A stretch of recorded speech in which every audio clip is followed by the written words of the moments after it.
Le NE555, le composant légendaire de l'électronique. Le NE555 est l'un des circuits intégrés les plus célèbres et les plus polyvalents de l'électronique. Inventé en 1972, il reste largement utilisé dans les applications allant des minuteries simples aux générateurs d'impulsion et aux oscillateurs.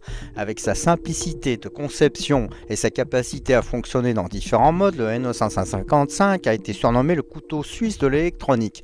Cette vidéo vous propose de découvrir ce composant emblématique, son fonctionnement, ses applications, ainsi que des exemples concrets d'utilisation pour mieux comprendre pourquoi il est encore pertinent aujourd'hui. Description et fonctionnement du NE555.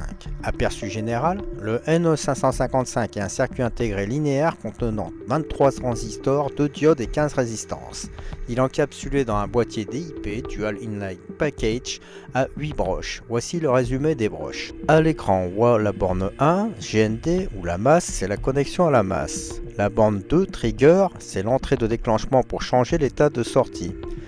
La borne 3, à haute ou sortie, fournit le signal de sortie haut ou bas. Borne 4, Reset, permet de forcer le circuit à un état bas actif en niveau bas. La borne 5, Contrôle, permet d'ajuster le seuil de référence interne. La borne 6, Threshold, seuil, entrée pour comparer la tension de seuil. La borne 7, Discharge, décharge, connexion pour décharger un condensateur externe. Et enfin la borne 8, VCC, alimentation, c'est la connexion à la tension d'alimentation de 4,5 volts à 16 volts. Vous voyez à présent à l'écran le schéma de fonctionnement interne du NE555. Vous voyez qu'à l'intérieur donc il y a un transistor, des résistances, 2 AOP et une bascule RS, et une porte NAND. Ces éléments seront étudiés dans les futurs cours. Les 3 modes de fonctionnement. Le NE555 peut fonctionner dans 3 modes principaux.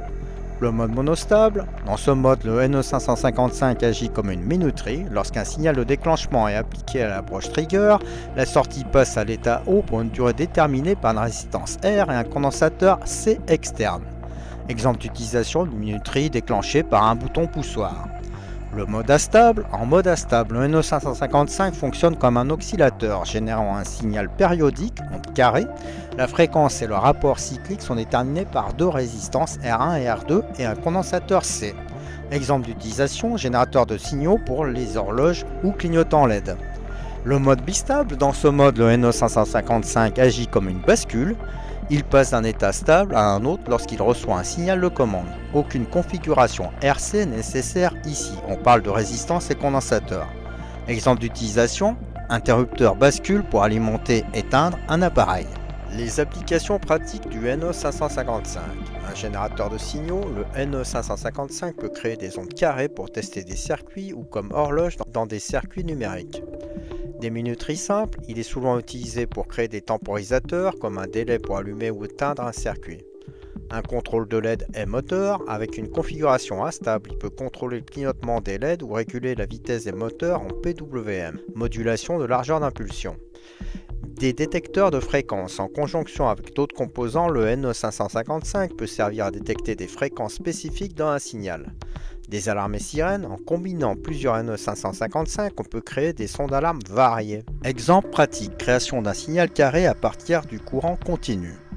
Matériel nécessaire, un NE555, une plaque de planche à pain breadboard, un support pour le NE555 si vous en avez un condensateur de 22 microfarad, de résistance de 330 ohms.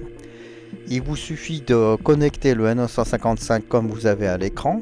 Il faut relier donc la résistance de 330 ohms entre la broche 7 et 8 et l'autre résistance de 330 ohms entre la broche 6 et 7. Il faut relier la broche 8 à l'alimentation de 5 volts. Il faut relier la broche 6 vers le condensateur et la broche 2. La broche 1 est connectée au 0 volts et à l'autre borne du condensateur. Enfin, vous pouvez faire votre mesure sur la sortie 3. Après avoir réalisé le schéma de montage que je viens de vous présenter, voici le résultat obtenu. Vous voyez à l'écran la courbe carrée. Cela prouve que l'on peut générer une onde carrée à partir d'un courant continu. Pourquoi le NE555 reste-t-il pertinent ?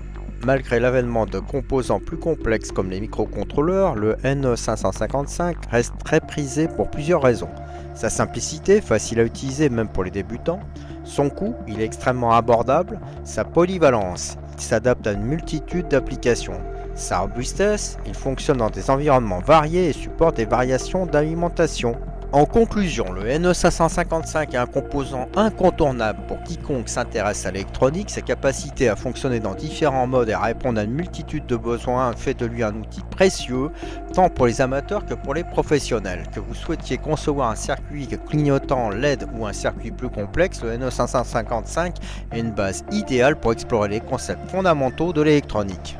Merci d'avoir suivi cette vidéo. Si vous avez aimé, n'hésitez pas à liker et à vous abonner pour en savoir plus sur les technologies qui façonnent notre avenir.